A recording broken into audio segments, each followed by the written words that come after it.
उजले, सब आंखों के आंसू उजले। यदि हम पाठ परिचय के शुरुआत में इस कविता के बारे में जो बात लिखी हुई उसके बारे में बात करें तो इसमें स्पष्ट लिखा हुआ था कि सब आंखों के आंसू उजले में प्रकृति के उस स्वरूप की चर्चा की गई है जो सत्य है, यथार्थ है। कहने का भाव यह है, इस कविता के अंदर प्रकृति की हर सच्चाई के बारे में वर्णन किया गया है। तो प्रकृति के उस स्वरूप की चर्चा की गई है जो सत्य है, यथार्थ है और जो लक्ष्य तक पहुंचने में मनुष्य की मदद करता है। प्रकृति की इस परिवर्तनशील यथार्थ से जुड़कर मनुष्य अपने सपनों को साकार करके अपनी राहें चुन सकता है। तो कविता की शुरुआत इस तरह है, सब आंखों के आंसू उजले, सबके सपनों में सत्य पला, जिसने जिसको ज्वाला सौंपी उसने उसमें मकरंद भरा, आलोक लुटाता वह घुल घुल, देता झर यह सौरभ बिखरा, दोनों संगी पथ एक किंतु, कब दीप खिला कब फूल जला। प्रकृति की जो सच्चाई है, या ईश्वर ने हर एक प्रकृति का जो अंग है, चाहे वह चर है चाहे अचर है, उसको एक निमित्त भेजा है, उसकी एक सच्चाई है। इस पहले अंतरे में हमें यह सीखने के लिए मिलता है कि ईश्वर ने हर एक पदार्थ को, हर एक मनुष्य को, हर एक पशु पक्षी को एक उसका एक अस्तित्व प्रदान किया है। जैसे यहां पर पहले अंतरे में तुलना दो की हुई है, दीपक की और फूल की। किसकी? दीपक की और फूल की। कवित्री कहती है कि ईश्वर ने हर किसी के सपने में सत्य को ढाला है, अपनी जगह हर एक है वो क्या है, सही है। और उसमें उन्होंने कहा कि ईश्वर ने एक तो दिया दीपक और एक दिया फूल। तो दीपक में जिसने ज्वाला सौंपी है, दीपक का गुण है जलना, उसी ने फूल में मकरंद भरा है, मकरंद का अर्थ फूलों का रस। तो उस ईश्वर ने दीपक में यदि ज्वाला सौंपी है तो फूल में मकरंद भरा है। दीपक क्या करता है? घुल घुल कर आलोक लुटाता है, यानी प्रकाश फैलाता है। दीप का काम क्या है? जलना और प्रकाश फैलाना। जबकि फूल का काम क्या है? सौरभ बिखरा, यानी अपनी महक है वो फैलाना। लेकिन कवित्री कहती है दोनों संगी, इस संसार में दोनों जी रहे, दोनों का इस संसार में अस्तित्व है। लेकिन कब दीप खिला कब फूल जला। दीपक कभी खिल नहीं सकता, फूल कभी जल नहीं सकता। अर्थात दीपक है, उसका काम है जलना और प्रकाश फैलाना, फूल का काम है खिलना और महक फैलाना। दोनों का अपना अपना अस्तित्व है, दोनों की अपनी अपनी सच्चाई है, दोनों का अपना अपना यथार्थ है। मतलब हर व्यक्ति का अपना एक अस्तित्व है, हर एक कार्य है, हर एक सच्चाई है। तो कवित्री ने कहा सब आंखों के आंसू उजले, सबके सपनों में सत्य पला, जिसने उसको ज्वाला सौंपी, जिसने किसने? उस ईश्वर ने, उसने उसमें मकरंद भरा, उसी ने उसमें मकरंद भरा है। आलोक लुटाता वह घुल घुल, देता झर यह सौरभ बिखरा, दोनों संगी पथ एक किंतु, कब दीप जला कब नहीं, कब फूल, कब दीप खिला कब फूल जला। ठीक है ना? तो ये तुलना की है किसकी? दीपक की और फूल की। फिर आगे कवित्री तुलना कर रही है एक पर्वत में और झरने में। अचल का मतलब क्या होता है? पर्वत। निर्जर का मतलब क्या होता है? झरना। कवित्री कह रही है वह अचल धरा को भेंट रहा, सत सत निर्झर में हो चंचल, चिर परिधि बना भू को घेरे, उसका नित उर्मिल करुणा जल, कब सागर उर पाषाण हुआ, कब गिरी ने निर्मम तन बना। कवित्री कहती है कि वह अचल धरा को भेंट रहा, वह पर्वत है, वह इस धरा पर शोभायमान होकर आसमान को चूम रहा है। वह अचल धरा को भेंट रहा, अचल का मतलब है पर्वत और पहाड़ है। वह अचल धरा को भेंट रहा। दूसरी तरफ झरना क्या कर रहा है? अपनी चंचलता के साथ सैकड़ों धाराओं में बह रहा है। सत सत निर्जर में हो चंचल। एक तरफ पर्वत है जो अपनी जगह से हिलता नहीं है, मजबूती से अपनी जगह पर स्थिर है और आसमान को छू रहा है। दूसरी तरफ एक झरना है, बड़े ही चंचल स्वभाव के साथ हजारों धाराओं में बह रहा है। दोनों ही संसार में ही हैं। फिर आगे कवित्री कह रही है, चिर परिधि बना भू को घेरे। एक तरफ पर्वत है जो एक बहुत अधिक आकार में इस भूमि को घेरे हुए, तो दूसरी ओर समुद्र है या झरना है, उसका जल है वो लगातार बह रहा है, करुणा का भाव लिए हुए, बड़ा ही निर्मल और कोमल बना हुआ है। तो ठीक है, दो पंक्तियां। चिर परिधि बना भू को घेरे, उसका नित उर्मिल करुणा जल।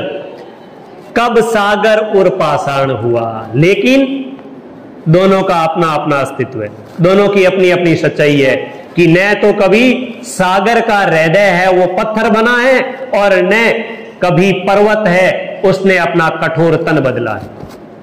पर्वत कभी अपना स्वरूप बदलकर कोमल नहीं हुआ, और सागर कभी अपना स्वरूप बदलकर कठोर नहीं हुआ।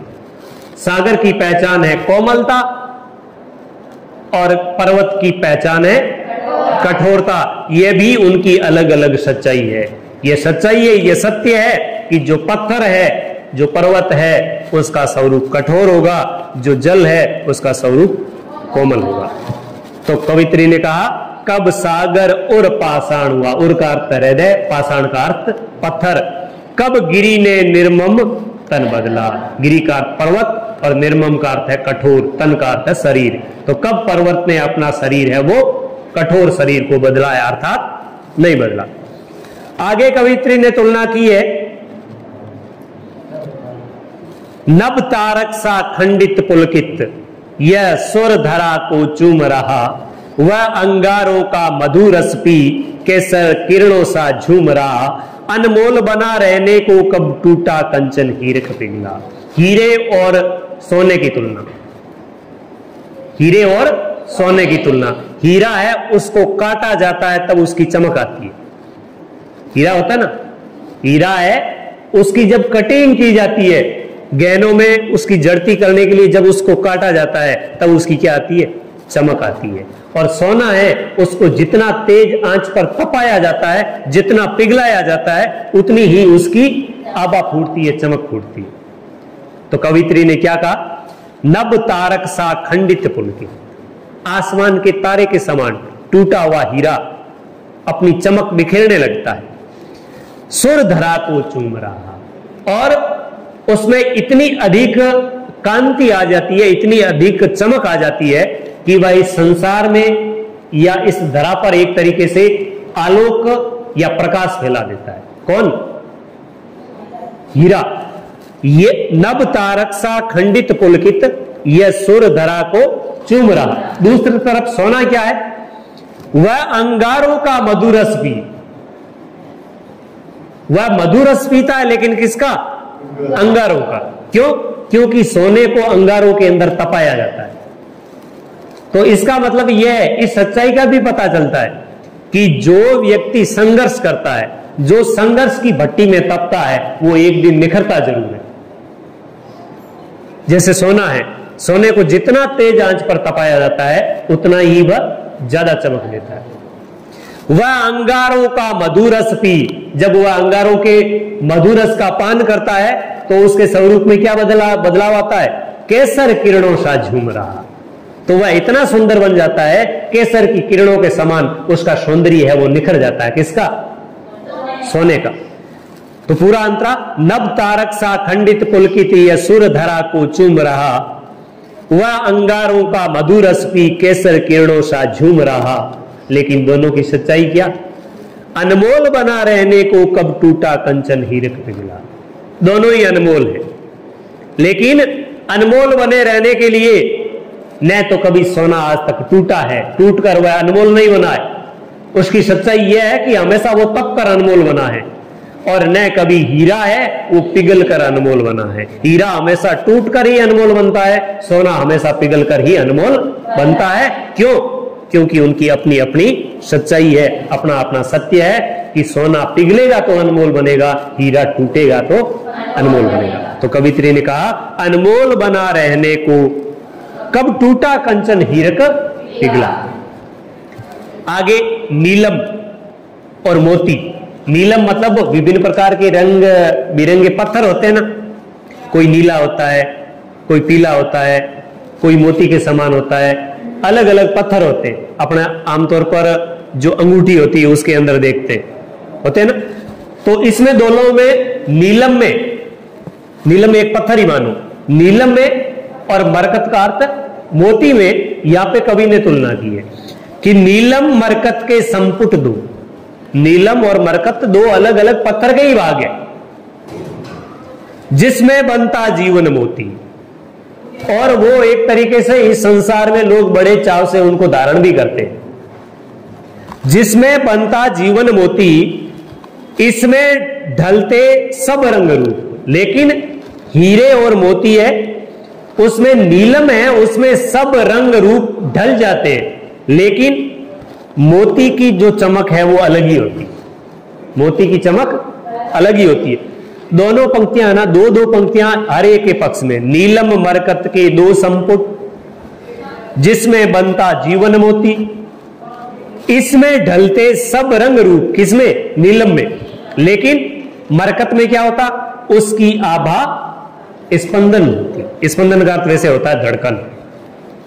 तो मोती है, उसकी चमक एक अलग प्रकार की होती है। अब आगे तुलना की है आसमान में चमकने वाली बिजली और धरती को फोड़कर निकलने वाले अंकुर। कवित्री ने क्या कहा? जो नभ में विद्युत मेघ बना वह रज में अंकुर हो निकला। आसमान में घने बादल है, उनको चीर कर निकलती है बिजली, और धरा के अंदर रेत को चीर कर निकलता है कौन? अंकुर। दोनों की अपनी अपनी सच्चाई है कि दोनों तोड़ रहे हैं, दोनों फोड़ कर निकल रहे हैं। एक बिजली है जो बादलों को फोड़कर निकलती है, दूसरा अंकुर है जो जमीन को फोड़कर निकलता है। अपनी अपनी दोनों की सच्चाई है। जो नभ में विद्युत मेघ बना वह रज में अंकुर हो निकला। अपन देखते हैं कि आसमान में घनघोर घटा छाई हुई है, फिर भी बिजली जब कड़कती है तो वह बादलों को चीर कर दिखती है ना।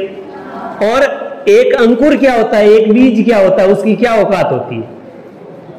लेकिन वो जमीन के अंदर दबा हुआ है तो वह पत्थरों को भी फोड़कर पौधा है वो बाहर निकल जाता है।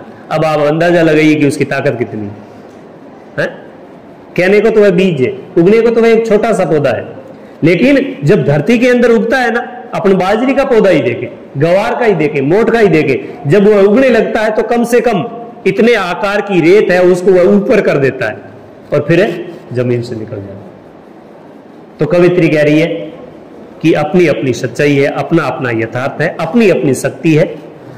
फिर आगे कहा है कवित्री अपने बारे में कह रही है, अपने बारे में ईश्वर से अरदास कर रही है कि हे ईश्वर, संस्कृति के प्रति पग में मेरी सांसों का नव अंकन चुन लो, मेरे बनने मिटने में नित अपनी साधों के सण गिन लो, जलते खिलते बढ़ते जग में घुल मिल एकांकी प्राण चला, सपने सपने में सत्य हुआ।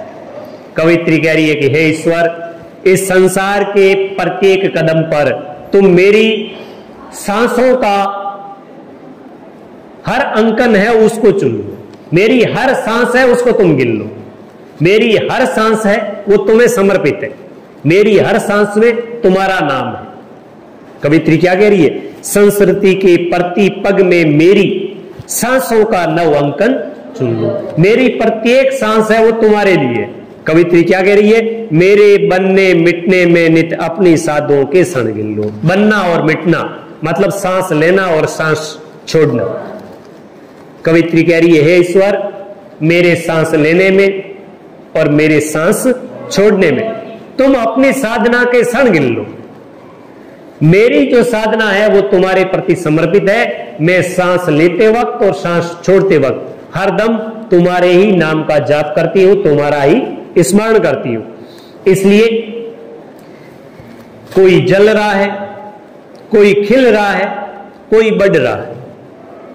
कवित्री कह रही है कि मैं जीवन यात्रा की तरफ मैं तो बढ़ रही हूं। दीपक जल रहा है, फूल खिल रहा है, सब अलग अलग चल रहे हैं, लेकिन सबका अपना अपना अस्तित्व है। कवित्री कह रही है जलते खिलते बढ़ते जग में घुल मिल एकाकी प्राण चला। एकाकी का मतलब अकेला। ये यद्यपि संसार घुल मिल कर रहता है, लेकिन जब संसार से जीवन यात्रा अंतिम पड़ाव की ओर चलती है तब उसे अकेला ही चलना पड़ता है। कोई इस संसार में जलते हुए आगे बढ़ता है, कोई इस संसार में खिलते हुए, कोई अपने कदम बढ़ाते हुए आगे बढ़ता है, लेकिन सब अलग अलग घुल मिलकर चलते हैं, लेकिन फिर भी उनके प्राणों की जो ये यात्रा है वह एकाकी होती है। ये प्राण हमेशा इस संसार से अकेला ही जाता है, क्योंकि हर किसी के सपने में सत्य पला है। सपने सपने में सत्य पला। हर एक सपने में, हर एक बात में उसकी सच्चाई भी नीत है, सच्चाई भी समाई। तो इस संसार की क्या सत्यता है, इस संसार की क्या सच्चाई है, उसी का जिक्र इस कविता के माध्यम से किया है कवित्री महादेवी वर्मा।